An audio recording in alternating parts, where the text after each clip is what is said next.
Well, hello there. Welcome back to the Black Quill. Come in, make yourself comfortable. Perhaps a cup of tea, a strong coffee, or even a glass of wine is in order. Go ahead, I'll wait. Once you're settled, draw your blanket a little tighter, and dim the lights, because tonight, we delve into the shadows, where nightmares are born, and whispered stories come alive. Are you ready? Good. Let us begin. Tonight's story, The Whisper House.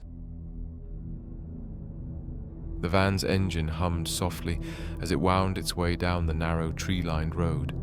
Anna Hart sat in the passenger seat, her eyes fixed on the GPS.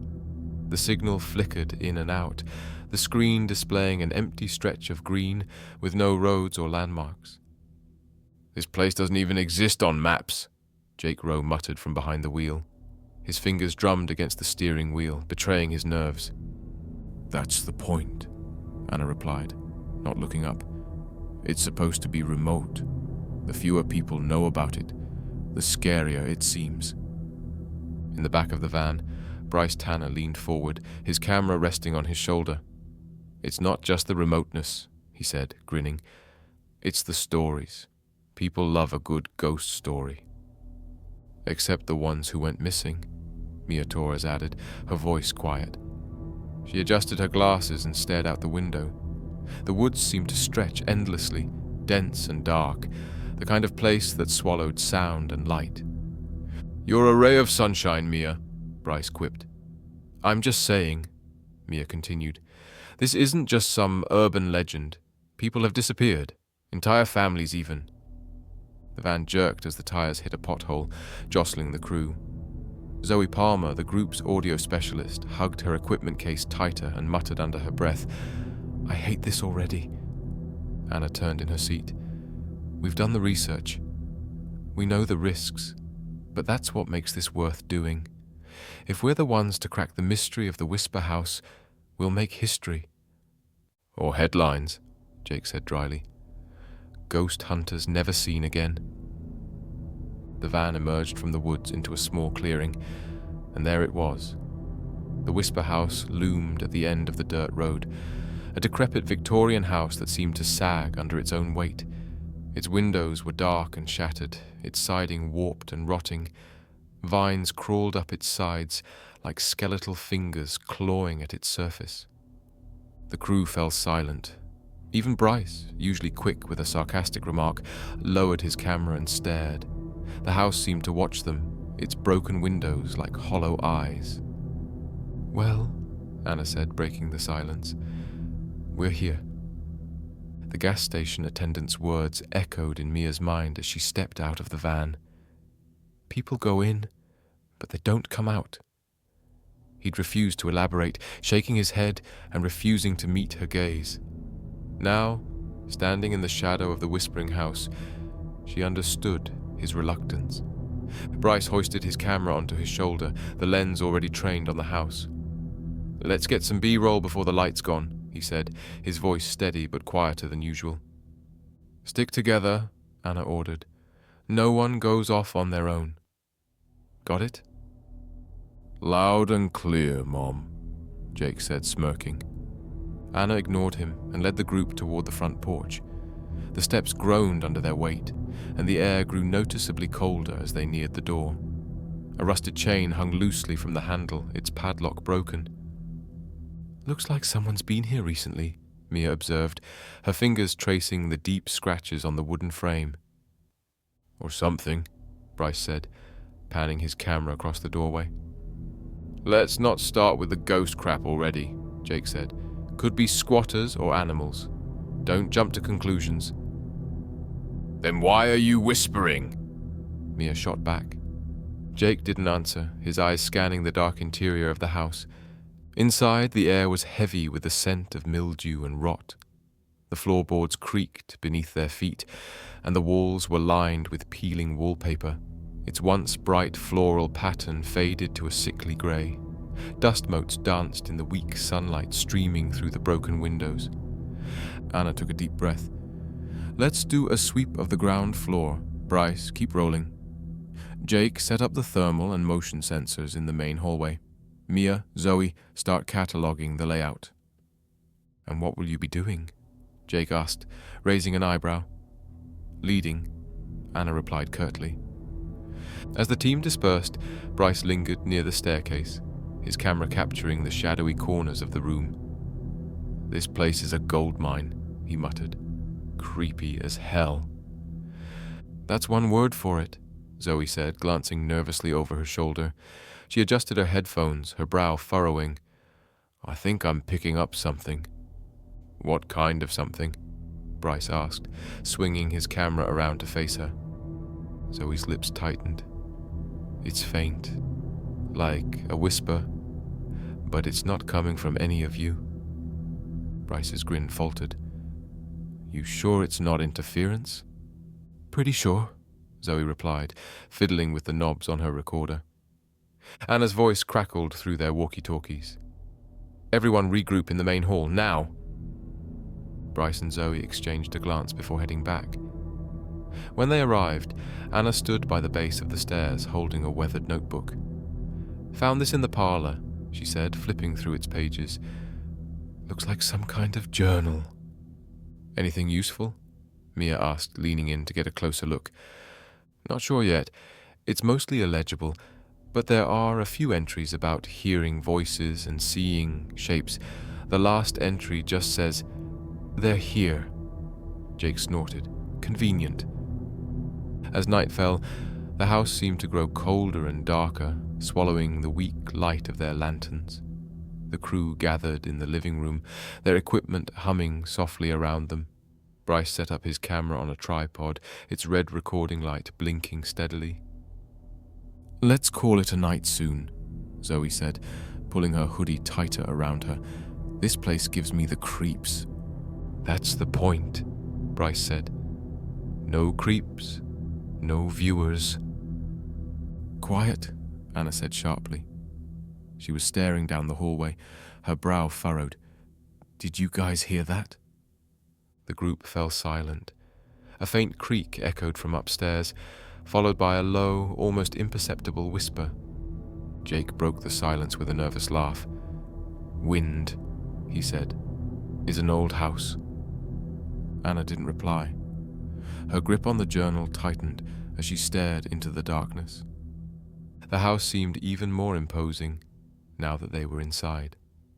Shadows stretched long across the creaking floorboards, and the faint scent of mildew mingled with something metallic and sharp. Bryce panned his camera across the living room, his lens catching the distorted shapes of furniture draped in dusty sheets.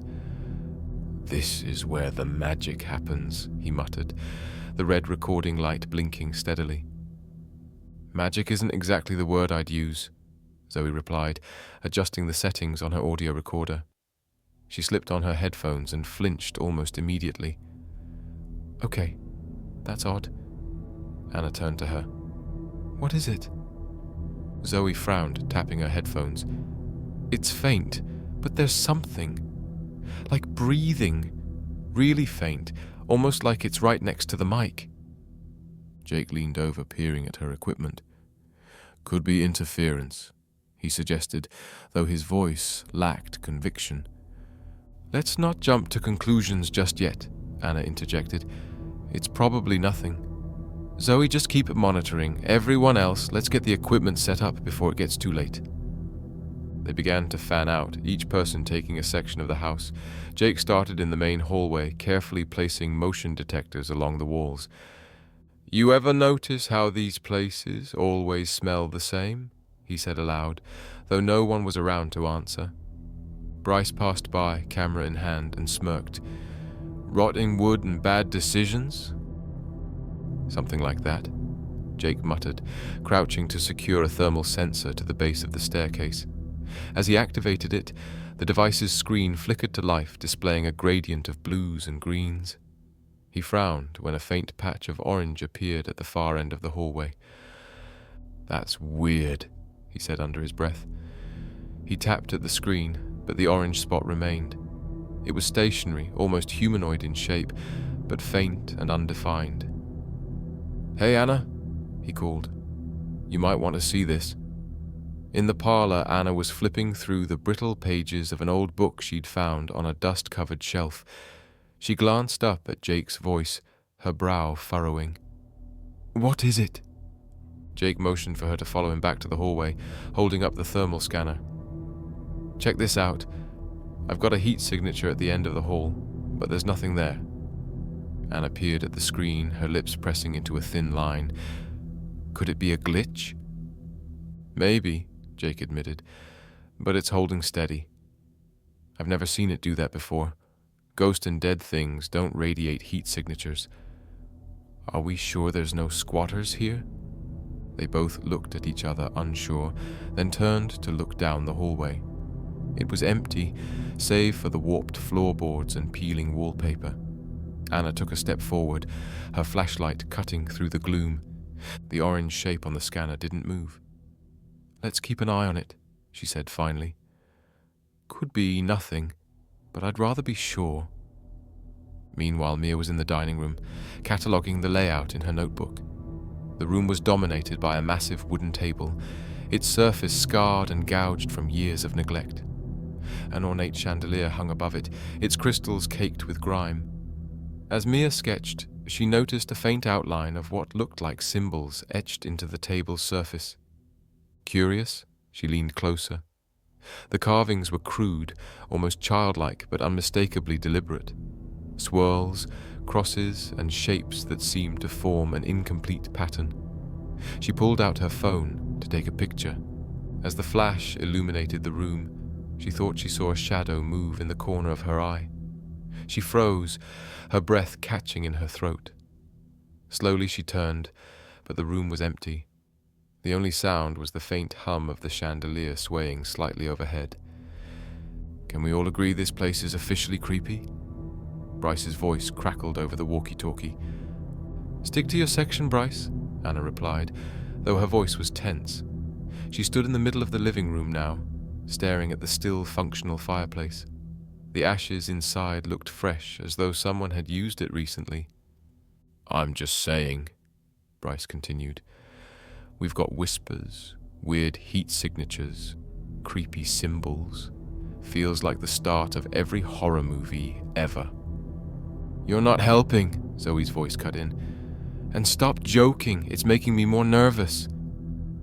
The group reconvened in the living room as planned, their gear humming faintly in the background. Bryce replayed a clip he'd taken in the parlor, showing a faint, flickering shadow darting across the room. "No one was in there at the time," he said, his voice unusually serious. "And it doesn't match the lighting." "It could be a trick of the lens," Anna suggested, though she didn't sound convinced. She glanced at Jake. "What about the heat signature?" Jake shook his head. "It's still there, and it hasn't moved. Whatever it is, it's not going away." "I found carvings on the dining table," Mia added, showing them the pictures on her phone. "They look ritualistic, but I can't place them." "Fantastic," Bryce muttered. "Haunted and culty." Anna rubbed her temples, feeling the beginnings of a headache. "Let's finish setting up and call it a night. We'll review everything in the morning." As the crew dispersed to finalize their equipment placements, the house seemed to grow quieter, as though it were listening. The faint creaks and whispers followed them wherever they went, but when they stopped to listen, there was only silence. The morning light filtering through the cracked windows did little to soften the oppressive atmosphere of the whispering house. The crew gathered around a makeshift table in the living room, the faint hum of their equipment a reminder of the night before. Mia Torres sat at the center, her laptop open, and a stack of printed documents spread before her. She adjusted her glasses and cleared her throat, drawing the team's attention. "I've been piecing together the history of this place," she began, her voice steady but tinged with unease. "It's more complicated than we thought." Bryce leaned back in his chair, camera in hand. "Complicated how?" "Because last night already felt like a straight-up horror show." Mia ignored his comment and continued. "The house was built in the late 1800s by a man named Edwin Caldwell. He was a reclusive landowner, reportedly obsessed with the occult. There are accounts of him holding gatherings here, Rituals, if you believe the records. Rituals? Zoe echoed, her face pale. Like what? Mia glanced at her notes.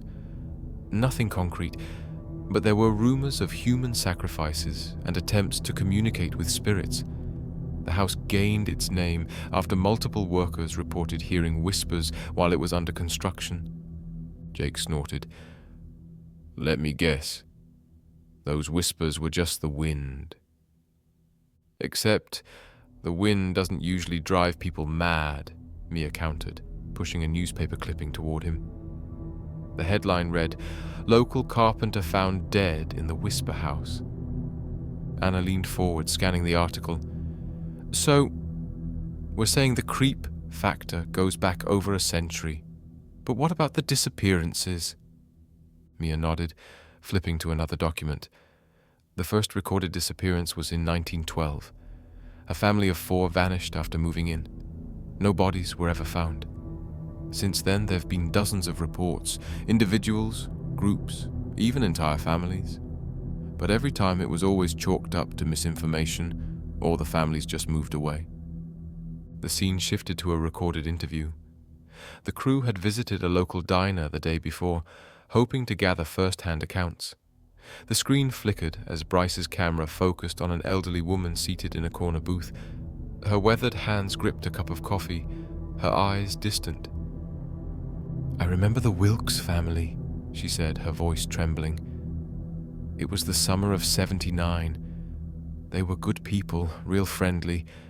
Moved into that house thinking they'd fix it up. But... She trailed off, her hands shaking.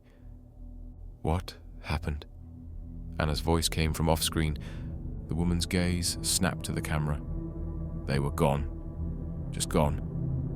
One day they're smiling, waving at the market, and the next, nothing. Sheriff searched the whole property, but there wasn't a trace. Just their dog pacing on the porch, whining like it had seen something it couldn't unsee. Back in the living room, the team sat in silence as the footage ended. Zoe rubbed her arms as if warding off a chill. That's horrifying. There's more, Mia said. There was one survivor, a woman named Clara. She was part of a group investigating the house in 1992. The others disappeared, but she was found wandering the woods a week later. What did she say happened?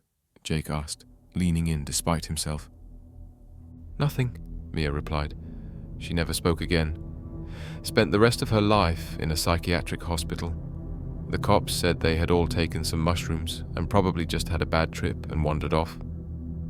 Another clip played, this time showing a middle-aged man sitting on the porch of a weathered farmhouse. His expression was grim as he spoke. I ain't never been inside, he said, but I've hunted those woods for years, and let me tell you, that house ain't right. You're out there, middle of the night, and you hear it, whispering, soft like it's just behind you, but when you turn around, there's nothing there. Have you seen anything? Mia's voice asked. The man hesitated, his eyes darting to the tree line.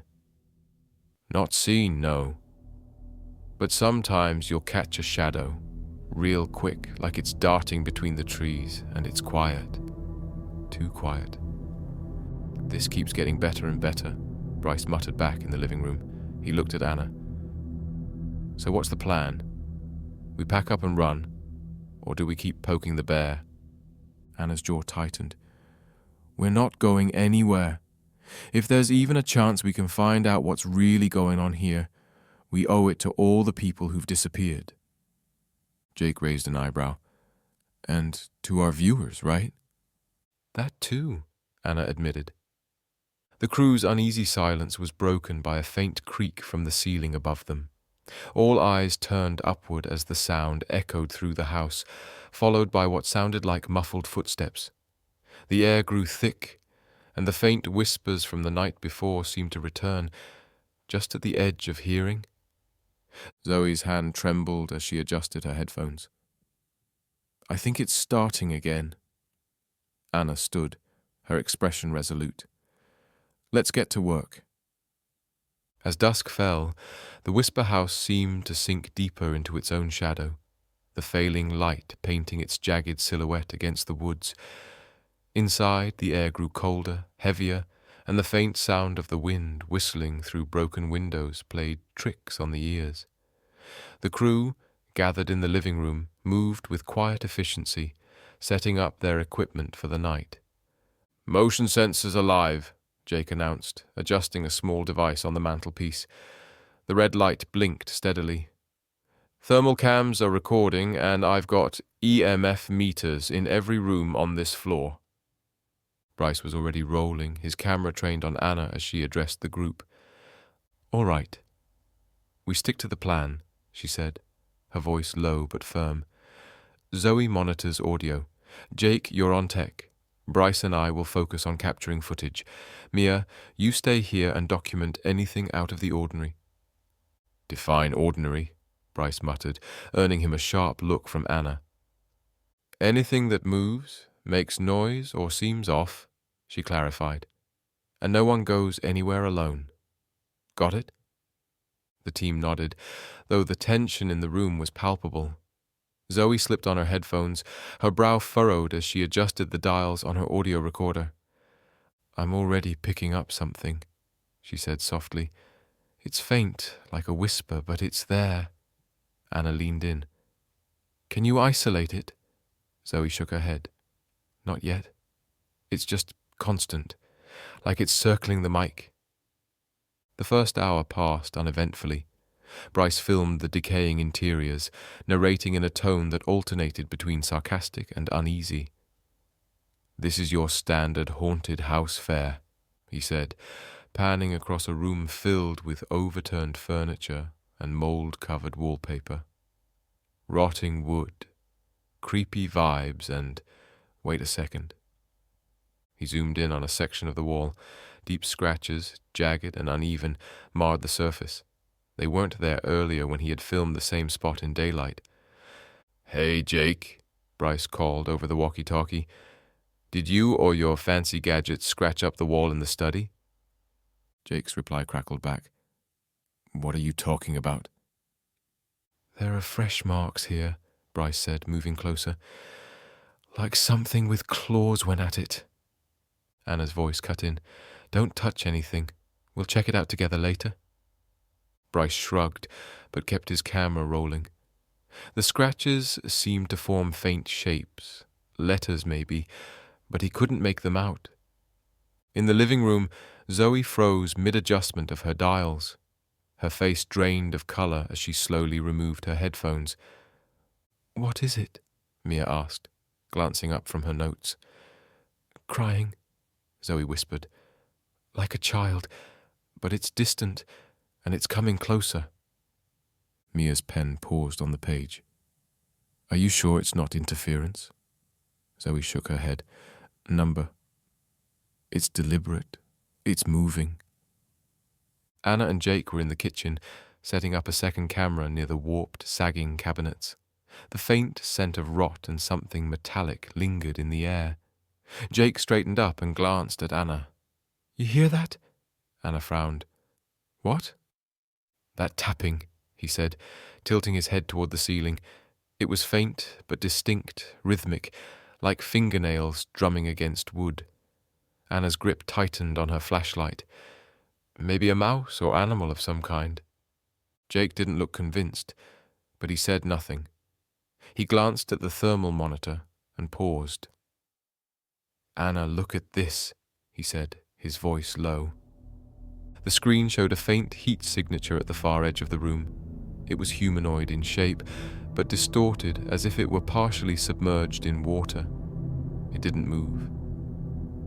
"Is anyone else in this part of the house?" Jake asked, his voice tight.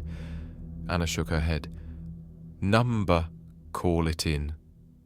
Bryce was making his way back to the living room when the temperature dropped suddenly. He could see his breath misting in front of him. His camera's light flickered, and for a moment the hallway was plunged into darkness. When the light returned, Bryce stopped dead in his tracks. At the end of the hallway stood a shadow, tall, featureless, and still. His heart hammered as he raised the camera. But when he looked through the lens, the shadow was gone. "Guys, I think we've got company," Bryce said into the walkie-talkie, his voice shaking. "Where are you?" Anna's voice came back immediately. "East hallway, near the study," he replied. "Stay put," Anna ordered. "We're coming to you." The team regrouped in the living room. Zoe replayed the audio she had captured, and the room fell silent as they listened to the faint sound of crying, growing louder and more distinct before abruptly cutting off. "It's not interference," Zoe said firmly. "It's something else." Jake showed them the thermal footage, the distorted humanoid shape sending a chill through the group. "And then there's this," Bryce said, replaying his clip of the shadowy figure. Anna's face was grim as she looked at each of them in turn. "We document everything. No assumptions, no jumping to conclusions. Whatever this is, we're getting all the evidence we can." The rest of the night passed in a tense silence, the house seeming to hold its breath. Equipment picked up faint knocks, whispers, and movement in rooms where no one was present. The crew stuck together, their earlier confidence replaced by a growing unease. As dawn broke, the house fell quiet again, as if retreating into itself. The crew sat in the living room, exhausted and shaken. Anna looked at the recording spread across the table and took a deep breath. "Whatever this is," she said, "we're going to find it and show it to the world." The morning sun offered little comfort as it struggled to break through the thick canopy of trees surrounding the whispering house. Inside, the crew moved sluggishly, the previous night's unsettling events weighing on them.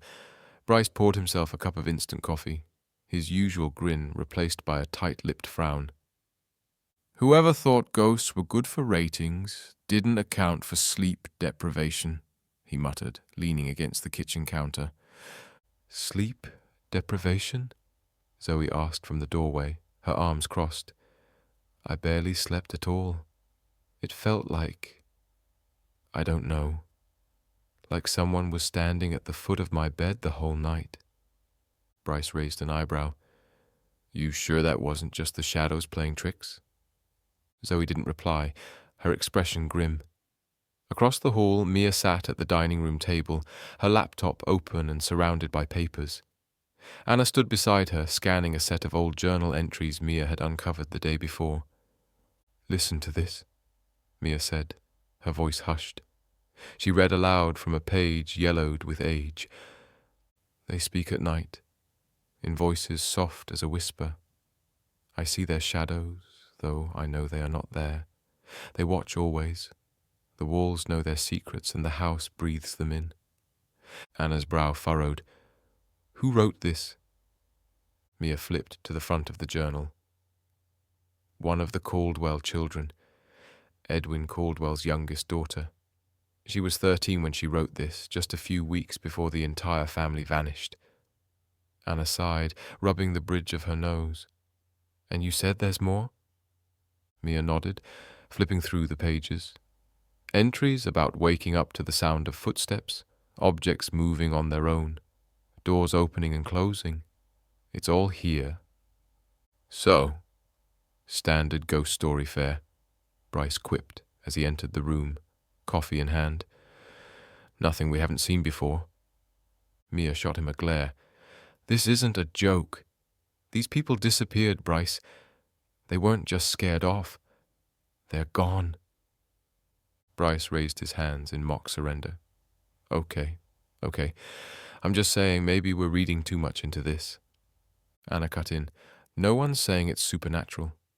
But something happened to them, and it's our job to figure out what." Later that morning, the crew visited the local diner again, hoping to gather more information. The din of clinking plates and low chatter filled the room as they sat in a booth near the back. The same elderly woman from their first visit approached, her eyes narrowing when she saw them. "Still poking around that house, are you?" she asked, her tone a mix of concern and annoyance. Anna nodded. "We're trying to piece together its history. Anything you can share might help." The woman's lips pressed into a thin line. "My advice, leave. That house doesn't want you there. What do you mean? Mia asked, leaning forward. The woman's gaze flickered to the window, as if expecting to see the house looming in the distance. Strange things happen in that place. People go in, and they don't come out. The ones who do, well, they're never the same. You've heard about Clara Jennings, haven't you? The survivor from the 90s? Mia asked. The woman nodded. She was my niece.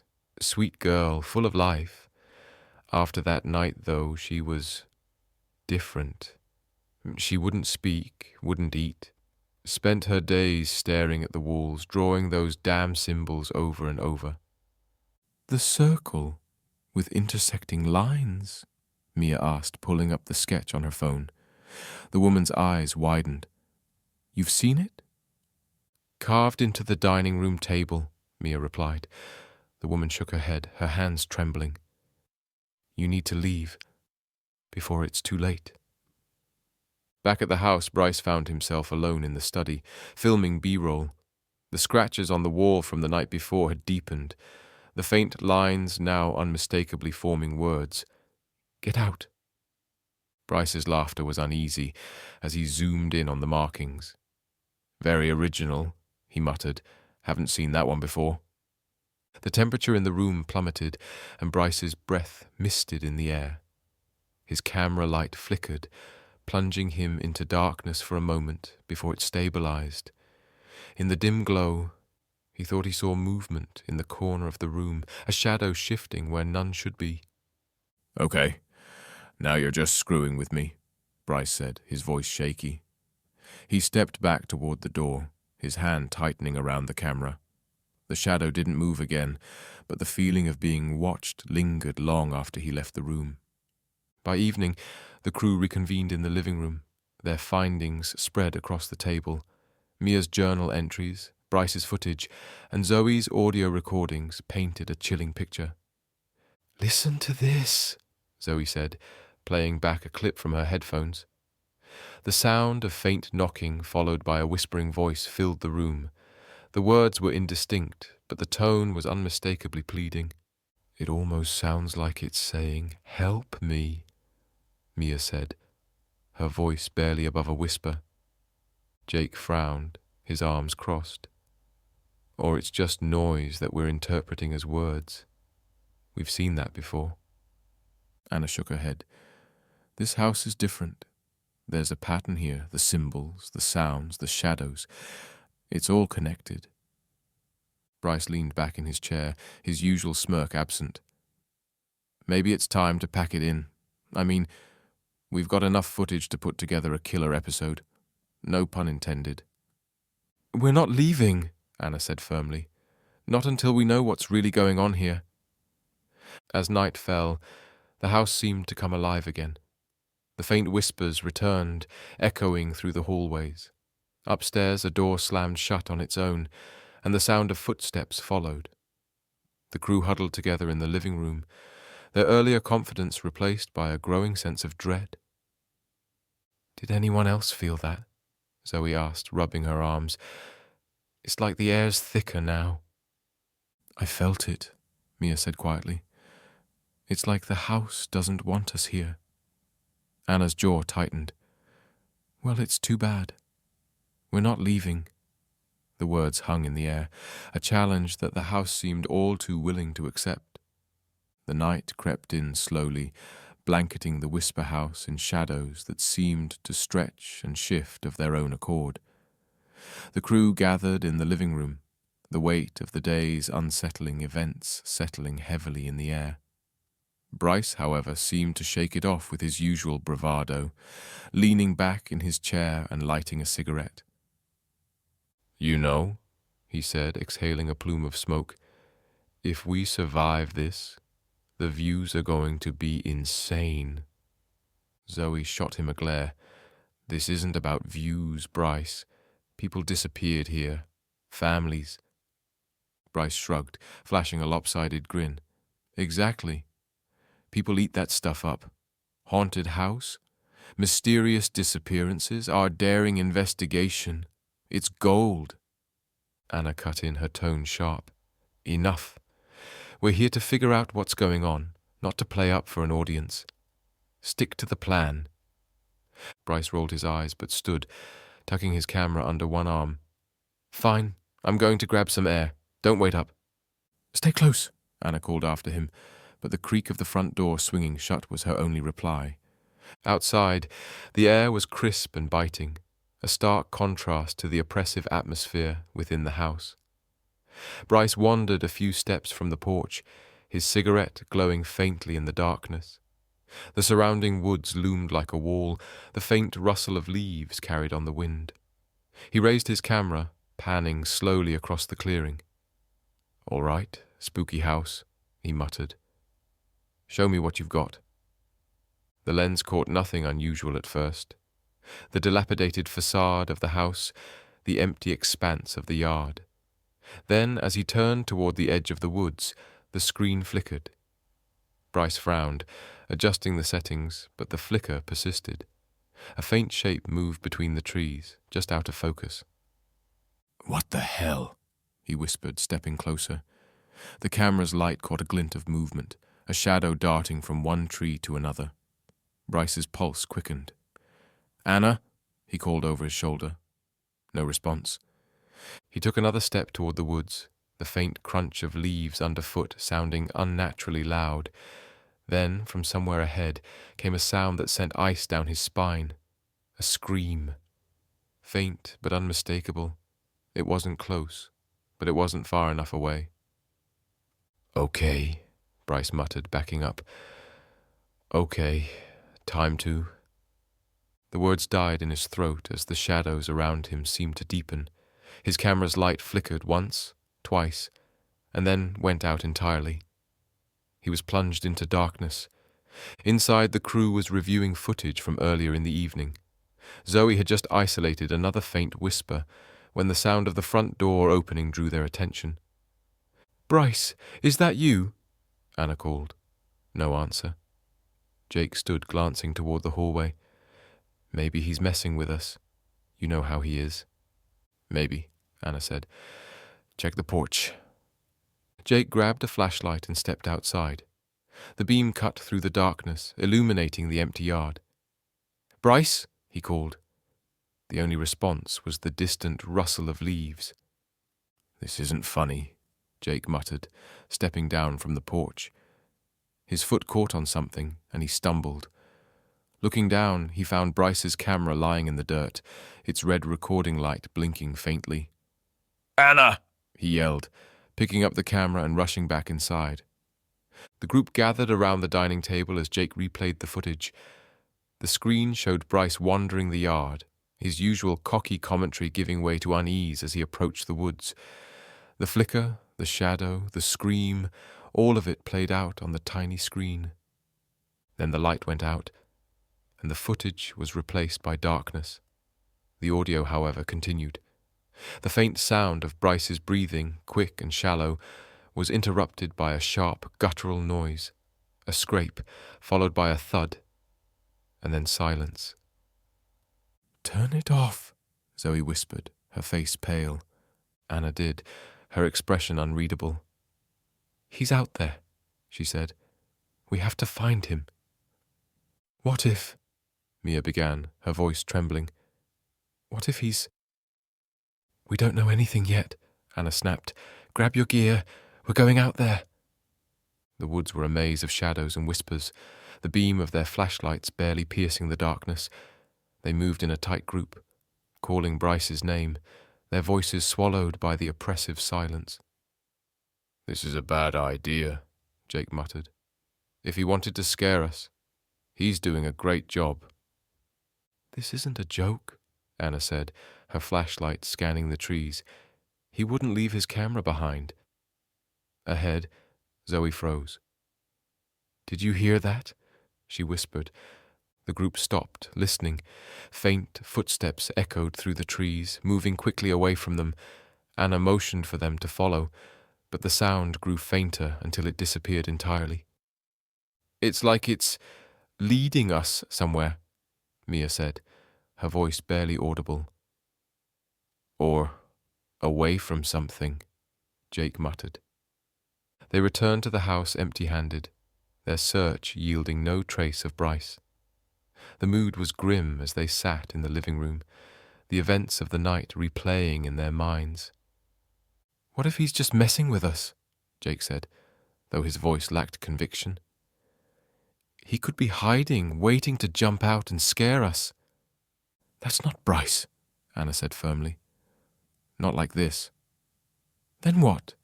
Zoe asked, her voice breaking. "What happened to him?" No one had an answer.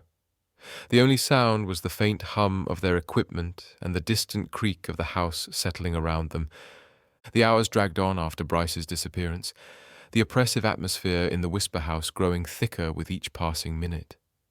The crew huddled in the living room, their flashlights casting faint halos on the walls as they reviewed the night's footage again, hoping for some clue they might have missed.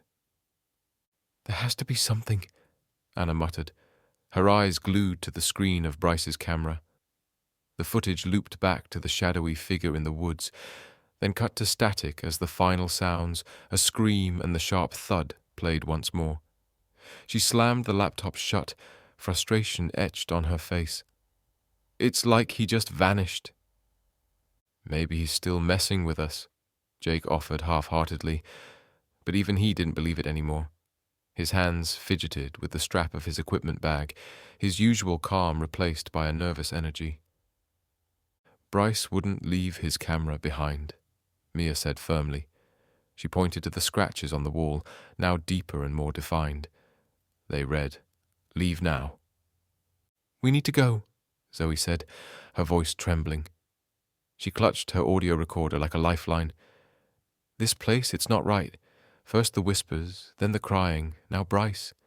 We've been doing this for years and have never gotten more than a few little taps and an occasional knock. Something's really not right here." "Well, we can't leave without Bryce," Anna said, cutting through Zoe's rising panic. Determined to cover more ground, Anna divided the group into pairs. "We'll do another sweep," she instructed. "Jake and Zoe, you check the first floor. Mia and I will take the second. Stay in contact. And if anyone sees or hears anything, call it in immediately." The pairs split up, flashlights cutting through the shadows as they moved through the house. Jake and Zoe moved cautiously through the dining room, their flashlights casting eerie shadows on the walls. Zoe's audio recorder hummed faintly in her hands, the microphone picking up the creaks and groans of the house. "Anything?" Jake whispered, keeping his voice low as if afraid to disturb the silence. Zoe shook her head. "Just noise. The same whispers, faint and disjointed. It's like they're just out of reach." They moved toward the study, the room where Bryce had last been seen. The air grew colder as they stepped inside, their breaths misting in the faint light. "It's freezing in here," Zoe murmured, shivering. She adjusted her headphones and froze. "Wait! Jake, listen!" Jake leaned in as Zoe held out the headphones. Faint, distorted voices played through the recorder. At first they were indistinct, but then a single word emerged, clear and chilling. "Run." Upstairs, Anna and Mia moved down the long hallway, the creaking floorboards beneath their feet echoing in the stillness. Doors lined either side, their paint peeling and knobs rusted with age. Mia stopped in front of a closet, her flashlight catching something unusual. "Anna, look at this," she said, motioning to the edge of the doorframe. A faint draft was seeping through the cracks, along with a strange metallic scent. Anna approached, her hand resting on the closet door. She hesitated before pulling it open. Inside was a cramped space, empty save for a pile of dust-covered blankets. But as her flashlight scanned the interior, she noticed a faint outline on the back wall. "There's something here," she said, stepping closer. Her fingers brushed the edge of a concealed panel, and with a soft push it swung inward, revealing a narrow staircase descending into darkness. "What the hell is this?" Mia whispered, her voice barely audible. Anna's flashlight illuminated the top of the stairs. The walls were lined with old bricks, and the air was thick and damp. "Looks like it goes to the basement," she said, Anna didn't answer. She pulled out her walkie-talkie. "Jake, Zoe, we found something. Meet us upstairs, now." The group reconvened in the hallway, staring at the hidden passage. Zoe looked like she might faint, her grip on the audio recorder tightening. "We're not seriously going down there, are we?" she asked. "We kind of have to," Anna said. "What if Bryce is down there?" Jake sighed, adjusting the strap of his gear. "Fine. But if we see anything even remotely sketchy, we're out. Agreed?" Anna nodded. "Agreed." The descent was slow and tense, their flashlights barely illuminating the narrow staircase. The air grew colder the deeper they went, and the metallic scent intensified, mingling with the unmistakable stench of decay. At the bottom, the passage opened into a low-ceilinged room. Chains hung from the walls, and dark stains marred the floor. A single rusted chair sat in the center, its seat worn and splintered. The silence was deafening. "Oh my God," Mia whispered, her hand covering her mouth.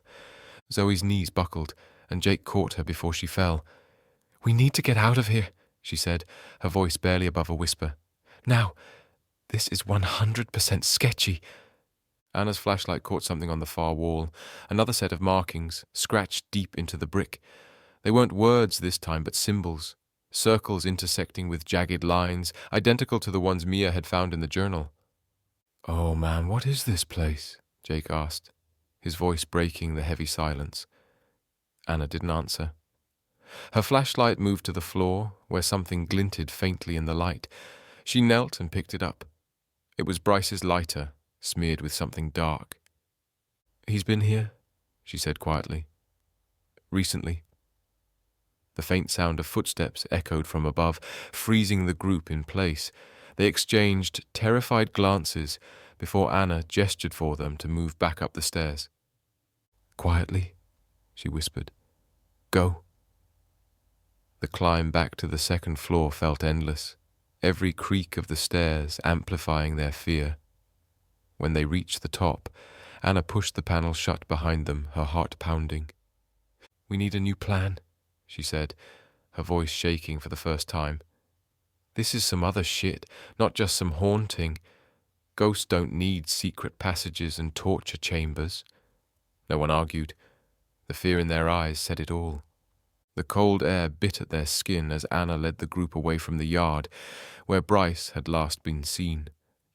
Their flashlights bobbed through the shadows as they returned to the house, the tension thick and unspoken. No one dared say aloud what they all feared. Bryce wasn't coming back. "Lock the door," Anna ordered as they entered the foyer.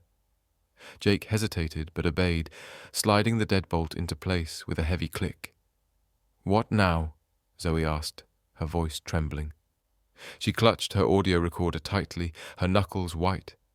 Anna's face was grim. "We regroup, check our gear, and figure out where Bryce went." "We shouldn't split up again," Mia said, her voice barely audible. "Whatever took him, if it's still out there," Jake interrupted, his voice sharp with panic. "You think something took him? He's probably just screwing with us, man." "I don't know, Jake," Anna whispered, her voice cutting through the tension. "He'd never leave his camera behind." Jake opened his mouth to respond, but shut it again, looking away. The group moved as one toward the dining room, where their equipment lay scattered from earlier. The gear hummed faintly, recording every creak and groan of the house.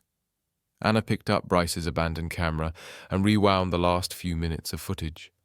The screen flickered, showing Bryce's path into the woods, the shadowy figure in the distance, and then the static-filled collapse of the recording. As Anna set the camera onto the table, a faint sound cut through the silence. It was soft, almost imperceptible.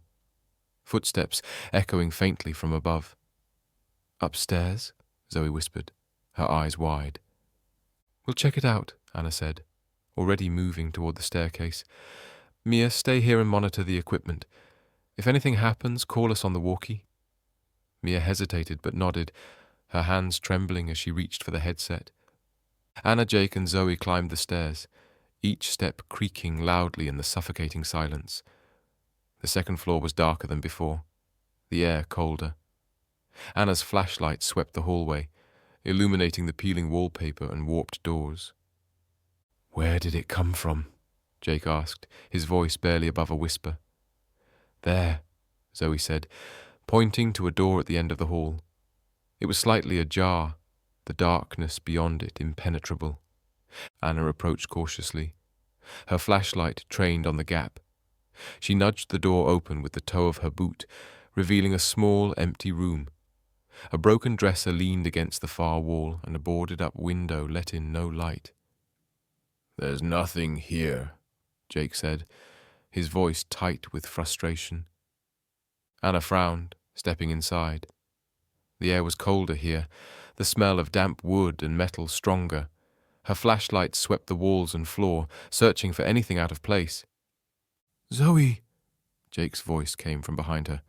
"Zoe?" Anna spun around. Zoe was gone. "She was right here," Jake said, his flashlight darting wildly around the room. "She was right behind me." Back in the dining room, Mia's head snapped up as Anna and Jake burst into the room. "She's gone," Anna said, her voice tight. "She disappeared upstairs. We didn't hear anything, didn't see anything." Mia's face paled. "Let's check the basement one more time," Anna said. "Whatever's happening in this house, it's coming from there. We find Zoe, and we find Bryce, and we get the hell out of here." They moved toward the hidden passage, the faint hum of their equipment providing the only sound in the suffocating silence. The panel in the closet creaked as Anna opened it, revealing the staircase leading down. The air was colder this time, and a metallic scent lingered, sharp and foreboding. "Stay close," Anna instructed as she led the way, her flashlight beam cutting through the darkness. Jake followed, gripping his gear tightly, with Mia bringing up the rear. The basement was just as they'd left it. Chains hanging from the walls and strange symbols carved into the stone. But something was different. On the far wall, a panel that had been flush with the bricks was now slightly ajar, revealing another passageway. "What the hell is that?" Jake whispered, his voice shaking. Anna approached the panel cautiously, her flashlight illuminating the narrow tunnel beyond. The walls were rough, unfinished stone, and the ceiling was low enough that they'd have to stoop to enter. "It's a passage," Anna said, her voice low. "Let's see where it leads." "Somewhere worse," Mia muttered, but she stepped forward anyway. The passage was tighter than they had anticipated, the damp stone walls brushing against their shoulders as they moved single file. The faint sound of dripping water echoed in the distance, and the metallic smell grew stronger. "This feels like a bad idea," Jake said, his voice barely above a whisper. "This is some chainsaw massacre stuff, man." "We're already here," Anna replied, her tone sharp. "Let's see where it goes." After what felt like an eternity, the passage opened into a larger chamber. The crew stopped short, their flashlights revealing the room in sharp detail. It was a labyrinth of interconnected corridors and small rooms, each more horrifying than the last. Rusting tools hung from hooks on the walls, their purpose unmistakably sinister. Stains marred the stone floor, and piles of tattered clothing were shoved into corners like discarded remnants of past horrors. Anna's flashlight stopped on a door at the far end of the chamber. It was made of heavy iron, its surface scratched and dented. She gestured for the others to follow, her jaw tight as she pushed it open. Inside the room was smaller, more personal. A crude desk sat in one corner, its surface littered with yellowed papers and an old notebook. Jake stepped forward, picking up the notebook and flipping through its pages. His face paled as he read. "It looks like a log book," he said, his voice hollow. "Dates and names." Anna's gaze lingered on the notebook before she grabbed it and shoved it into her bag. "Let's keep moving." A faint sound echoed through the chamber, footsteps, deliberate and slow, coming from the passage they had just entered. The group froze, their breaths caught in their throats. "Someone's coming," Jake hissed. Anna raised her flashlight, motioning for them to move deeper into the labyrinth.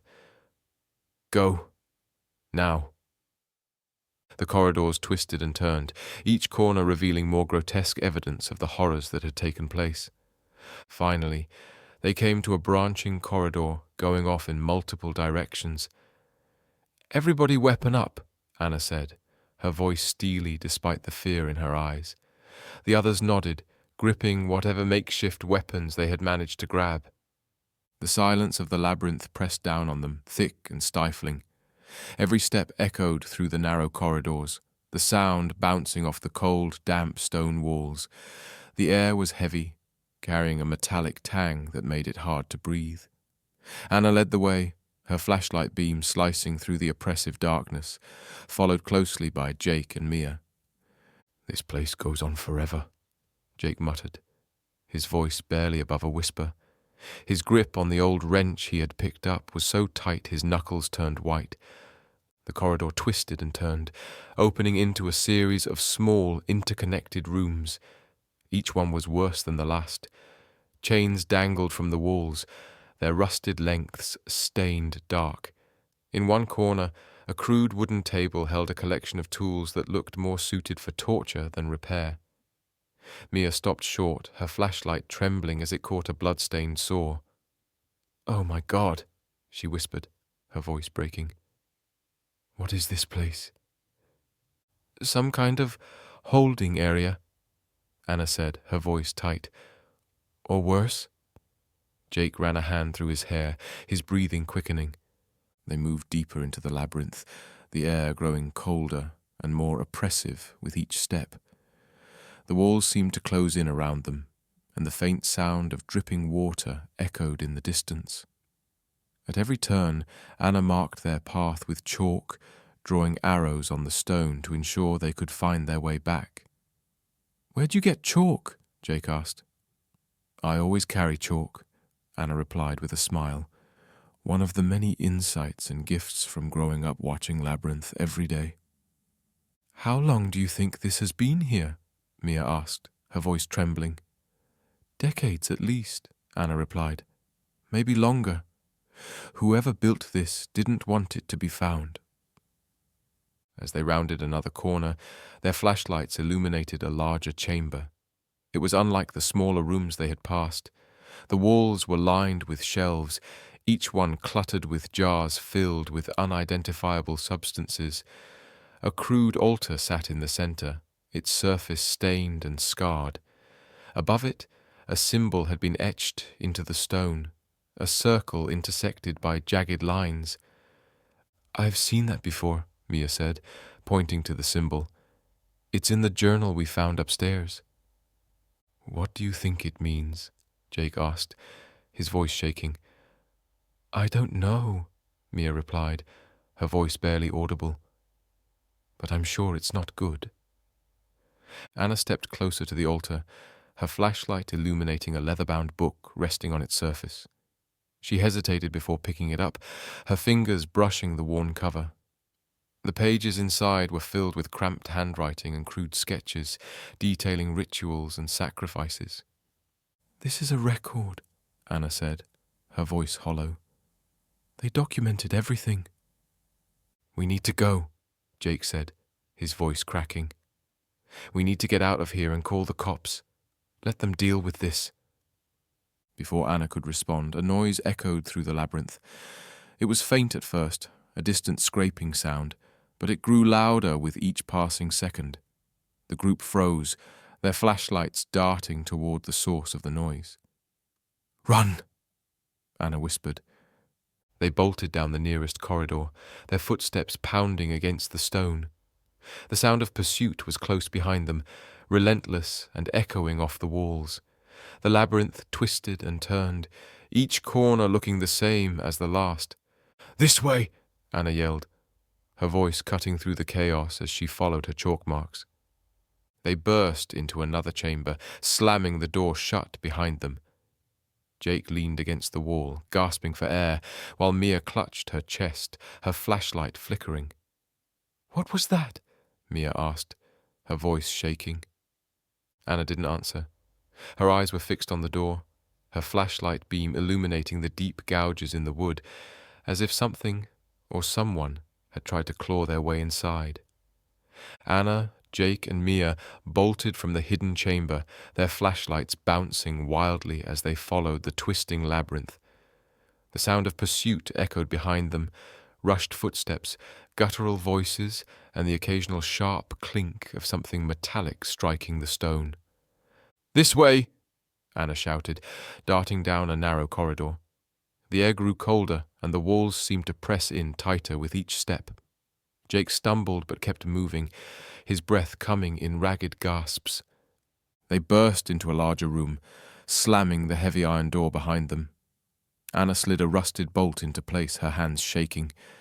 They stood in tense silence, listening as the footsteps stopped just short of the door. The faint sound of whispers filtered through the cracks, low and unintelligible.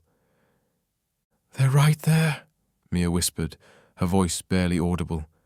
She clutched her flashlight like a weapon, her knuckles white. Jake leaned against the wall, wiping sweat from his brow.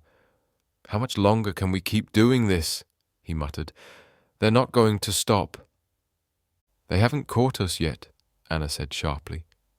She turned her flashlight toward the room, its beam cutting through the darkness. "Help me look. There has to be another way out." The room was sparse, its walls lined with more rusted tools and chains. Mia's flashlight landed on a section of the wall that looked different, smoother, almost polished compared to the rough stone surrounding it. "Over here," she said, her voice trembling. Anna rushed over, running her hands along the surface until she found a faint seam. "It's another door," she said. With a grunt, she pushed against it, and it swung inward, revealing another narrow passage.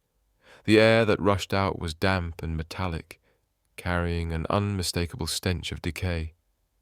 Jake hesitated, his face pale. "How many of these damn passages are there?"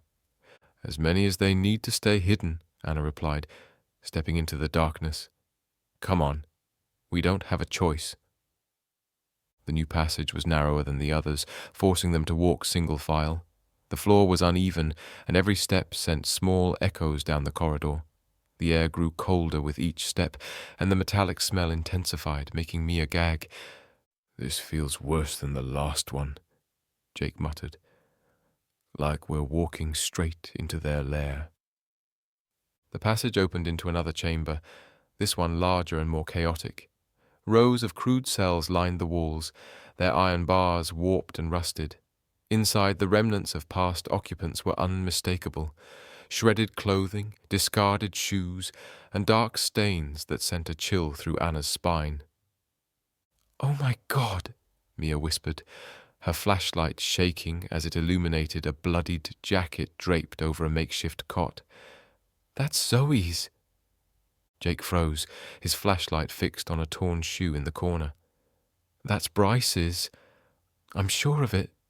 Anna crouched beside the shoe, her stomach twisting. The bloodstains were fresh. "They were here," she said quietly. "Not long ago." "They're not here now," Jake said, backing away. "And if we don't leave, we'll end up just like them." Mia rounded on him, her voice shaking. "How can you say that? They might still be alive." "Alive? Have you seen this place?" Jake shouted. "They're gone, Mia, and if we don't get the fuck out of here, we will be too." "Enough," Anna snapped, stepping between them. "We don't have time to argue with each other. We've got to find a way out quietly." She led them into another corridor, this one twisting sharply and sloping downward.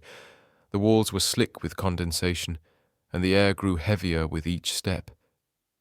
Then came the sound, faint at first, like distant crying. It grew louder as they moved, interspersed with garbled words they couldn't quite make out. "Zoe?" Mia called, her voice trembling.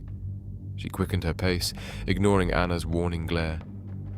The crying led them to a small room. In the center sat an old tape recorder, its tape spinning as distorted cries played through its tiny speaker. Mia froze, her breath hitching. Before anyone could move, a sharp click echoed through the room. Anna's flashlight caught the faint glint of a tripwire just as it pulled taut. A deafening crash filled the air as a section of the ceiling collapsed behind them, blocking their retreat. The group sprinted down the corridor, their footsteps pounding against the stone. The sound of pursuit was louder now, heavy, deliberate footsteps accompanied by guttural voices that sent chills down their spines. Jake tripped, narrowly avoiding a spike that shot from the wall. "This way!" Anna yelled, following her chalk marks. They turned another corner and burst into a dead-end chamber. Anna scanned the room frantically, her flashlight landing on another hidden seam in the wall. "Help me!" she shouted. Jake and Mia rushed to her side, and together they forced the panel open, revealing a narrow staircase leading upward. They scrambled through, slamming the panel shut behind them. The silence that followed was deafening, broken only by their ragged breaths. The air in the narrow staircase was stagnant and heavy, thick with the scent of mildew and rust. Anna led the way, her flashlight illuminating the steep steps as they ascended. Behind her, Jake and Mia struggled to keep up, their breathing labored from the relentless pace. "Where do you think this leads?" Mia whispered, her voice barely audible over the sound of their footsteps. "Up," Anna replied curtly. "That's all I care about right now." Anna's flashlight caught the edge of what looked like a wooden panel above them. She reached up and pressed against it. It didn't budge. "Help me," Anna said, motioning to Jake. Together they pushed against the panel until it gave way with a groan, revealing a dark, dusty room above. The air that rushed in was cooler but carried the unmistakable scent of old decay. Anna climbed through first, shining her light across the space. It was small and cluttered, filled with broken furniture and tattered curtains. A single window, boarded up from the outside, let in faint slivers of moonlight. "We're on the second floor," she said, helping Mia and Jake through the opening. "Looks like it's some kind of storage room." Scanning the room for anything useful, their flashlights landed on a door across the room, its handle rusted but intact. Anna motioned for the others to follow and approached it cautiously.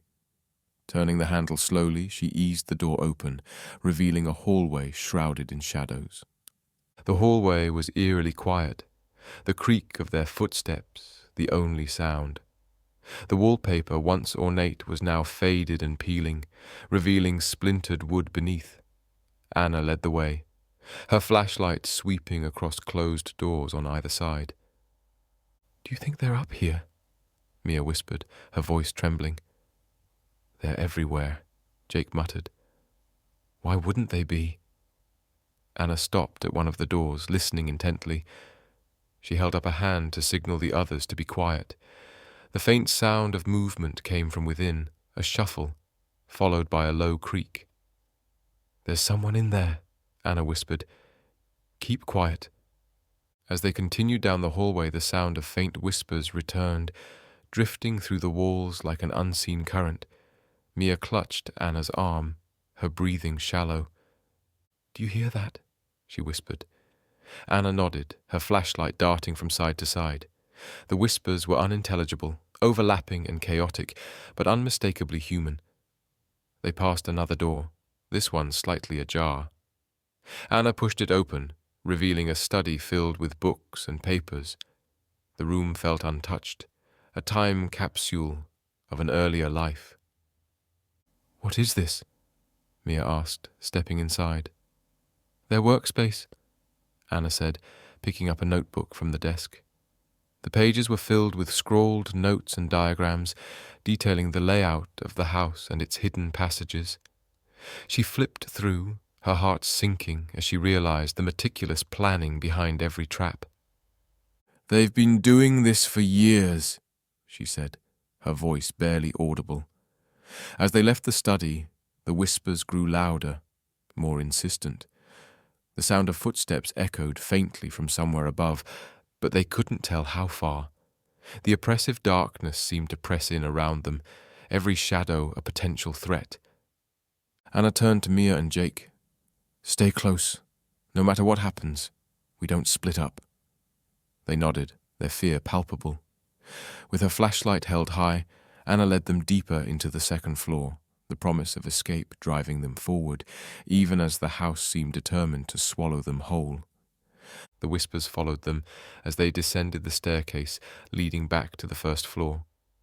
Anna clutched the notebook and map she had taken from the study, her flashlight scanning the darkness ahead. Jake and Mia moved close behind her, their footsteps echoing off the walls. "How is there an entire section of the second floor that we never noticed?" Jake whispered. His voice was tight, barely masking his fear. Anna didn't answer immediately. Her mind raced as she traced the lines on the map in her head. "I don't know," she said finally, "but this is insane. I wonder how many other people have ended up trapped in here." The staircase opened into a narrow hallway, the air thick and stifling. The walls were lined with more doors, their surfaces worn and splintered. The faint scent of decay lingered, making Mia gag. "This place is endless," she muttered, her voice trembling. "No, it's not," Anna said, forcing confidence into her tone. "It has to end somewhere." They followed the map's directions, taking sharp turns and passing through hidden panels until they reached a large open room. The space was dimly lit by a single flickering bulb hanging from the ceiling. At the center of the room stood a crude table surrounded by mismatched chairs. Tools and papers were scattered across the surface, alongside a monitor displaying live feeds of various parts of the house. "It's a control room," Anna said, her voice low. Jake approached the monitor, his face pale as he recognized the scenes on the screen. The basement, the labyrinth, the second-floor hallway where they had just been. The killers had been watching them the entire time.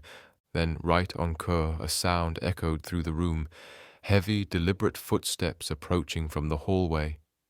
The group froze, their flashlights darting toward the door.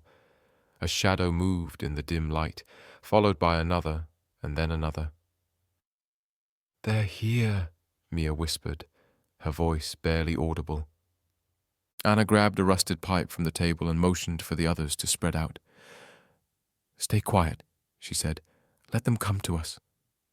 The killers entered the room, their faces hidden behind crude masks made from burlap and leather.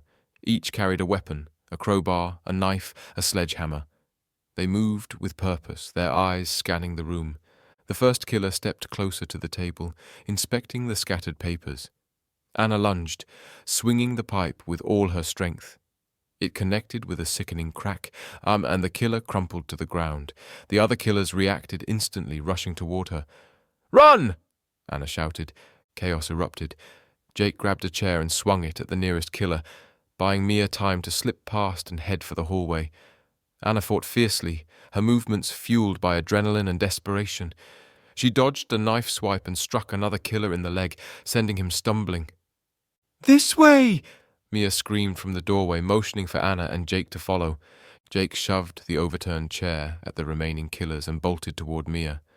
Anna backed away slowly, keeping her eyes on the killers as she moved. When she reached the door, she slammed it shut and slid a nearby metal bar through the handles. "That won't hold them for long," she said, breathing heavily. "We need to move." The group sprinted down the hallway, the sound of the killer's pursuit growing louder behind them. They followed the map's directions, turning corner after corner until they reached another hidden door.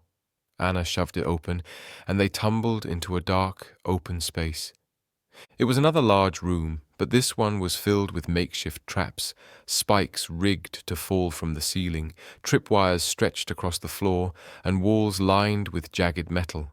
It was a death trap designed to kill anyone who entered unprepared. "Careful," Anna said, holding up a hand to stop the others. "Watch your step." They moved cautiously through the room, avoiding the traps as best they could. The killers' voices echoed from the hallway behind them, growing louder with each passing second. "We're out of time," Jake said, panic rising in his voice. Anna spotted another door on the far side of the room. "There," she said, pointing. "Go!" They raced toward the door, dodging the traps as the killers entered the room behind them. One of the killers triggered a spike trap, a sharp metal pole impaling him through the chest. Anna, Jake, and Mia reached the door and slammed it shut behind them, bracing it with a heavy beam they found nearby. They stood in silence, their breaths ragged, as the sound of the killers pounding on the door filled the room. The pounding on the door grew louder, each thud more forceful than the last. Dust shook from the frame, and the heavy wood creaked under the strain. Anna, Jake, and Mia stood in tense silence, their makeshift weapons clutched tightly in their hands.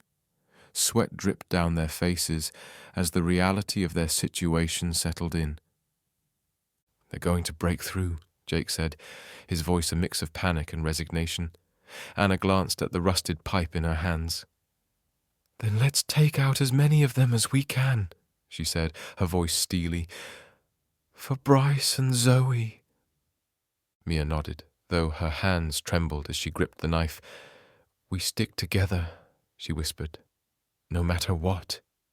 The door shuddered violently, and then, with a deafening crack, it burst open. They surged into the room, their crude masks obscuring their faces, their weapons glinting in the dim light. For a moment, time seemed to freeze, and then chaos erupted. Anna swung the pipe with all her strength, catching the first killer across the shoulder.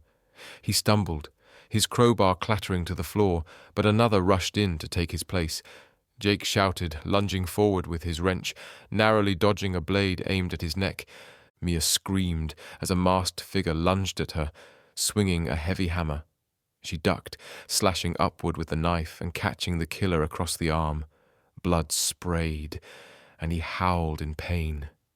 But he didn't stop. The room devolved into a cacophony of grunts, screams, and the sickening sound of metal meeting flesh. Anna's heart pounded in her chest as she fought off one attacker after another, each swing of the pipe a desperate attempt to survive. Jake slammed his wrench into the side of a killer's head, the impact sending the man sprawling. He turned to help Mia, who was pinned against the wall, struggling to fend off another assailant. "Mia, move!" he shouted, throwing himself into the fray. Together, they managed to push the killer back, but not before he landed a glancing blow on Jake's shoulder. "I'm fine," Jake grunted, clutching his arm. "Keep going." Anna felt the pipe slip in her blood-slicked hands as she swung again, this time hitting a killer square in the chest. He staggered, and she followed up with another blow to the head, sending him crashing to the ground. She turned, searching for the others, just in time to see Jake go down. A masked figure loomed over him, a blade glinting in his hand. "Jake!" Anna screamed, charging forward. She swung the pipe with all her might, but another killer intercepted her, tackling her to the ground. The wind was knocked out of her as she hit the floor, her weapon clattering out of reach. Jake shouted in pain as the blade plunged into his side. His wrench fell from his grasp and his body went limp. "No!" Mia screamed, her voice raw with grief. Fueled by desperation, Mia lashed out at the nearest killer, her knife finding its mark. The masked figure collapsed, clutching his throat as blood poured from the wound, but another was already behind her. Before she could react, a heavy blow struck the back of her head, and she crumpled to the floor. "No!" Anna cried, clawing at the ground as she struggled to get up. Her fingers found the pipe and she swung blindly, catching her attacker in the leg. He fell with a grunt, giving her just enough time to scramble to her feet. The room was a nightmare of blood and bodies, but Anna's focus was singular, escape. She turned and bolted for the door, the killer's shouts echoing behind her. Anna tore through the house, her breath coming in ragged gasps. She stumbled into the main hallway, the familiar layout a cruel reminder of where it all began. Her boots slipped on the blood-slicked floor, but she kept moving. The rusted pipe clutched tightly in her hand. She reached the front door and yanked at the handle, but it wouldn't budge. "No, no, no!" she screamed, pounding on the wood. Behind her, the sound of pursuit grew louder. She turned and ran up the staircase, her mind racing for an escape route. The second floor was dark and suffocating, the air thick with dust and fear. She threw open doors at random, searching for anything that might lead to freedom. Finally, she found a window. The glass was cracked, and the frame barely held together. But it was enough. Anna smashed the glass with the pipe and climbed onto the ledge. The cold night air hit her like a slap, but she didn't stop. She dropped to the ground below, the impact jarring her knees, and sprinted toward the woods. Branches tore at her skin as she ran, her breath hitching with every step. The sound of pursuit had faded, and she slowed, glancing back at the house, its dark silhouette menacing against the moonlit sky. Gasping for breath, she stared, trying to see any sign of movement, but saw nothing. Turning to continue running, she felt a sharp, searing pain at the back of her head. Anna stumbled forward, her vision swimming. She collapsed to the ground, the world tilting violently before fading to black. The killers stood over her unconscious body, their masks reflecting the pale moonlight. Without a word, they lifted her and carried her back toward the house. Anna's body hung limp in the arms of the killers as they carried her back into the whisper house. The once calm woods were silent again, and the oppressive darkness of the house swallowed them whole. The heavy door slammed shut behind them, its echo reverberating through the empty halls. In the central chamber, the killers worked methodically. Anna's unconscious form was tied to a chair, her head slumped forward, blood dripping from the gash on her temple. One of the killers crouched down and adjusted the bindings on her wrists, ensuring there was no chance of escape. The others moved about the room, resetting traps and rearranging furniture, erasing any signs of the struggle that had just unfolded. The surveillance room buzzed with activity. Monitors displayed live feeds from every corner of the house, the basement labyrinth, the second-floor hallways, and the hidden passages. One of the killers reviewed the footage from earlier, carefully editing out moments that might reveal their true nature. Instead, they constructed a chilling narrative.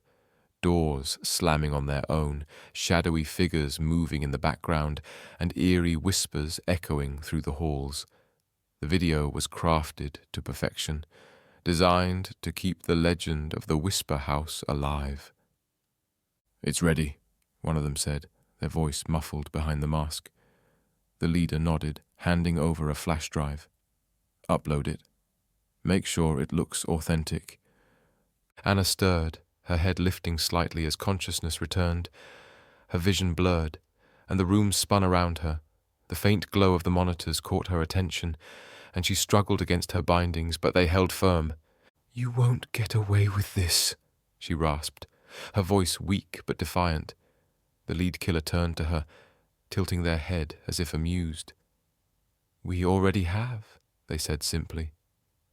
Anna's eyes darted around the room, taking in the equipment, the tools, and the calculated efficiency with which the killers operated. "Why?" she demanded, her voice cracking. "Why do you do this?" The killer leaned in close, their mask inches from her face. "Because people believe in ghosts," they said softly. "And as long as they do, they'll keep coming. This house feeds on curiosity. We just make sure it's well stocked." The video was uploaded within hours. It spread like wildfire across social media, forums, and video-sharing platforms. Thrill-seekers and skeptics alike flocked to the comments section, debating the authenticity of the footage. "Did you see that shadow at 2:13? Definitely haunted. Fake. Look at the way the door moves. Obvious string. I don't care if it's fake or not. We're going this weekend. Who's in?" In a small apartment miles away, a group of friends gathered around a laptop, their faces illuminated by the eerie glow of the video. "This place is legit," one of them said, pointing to the screen. "Look at those orbs. No way that's fake."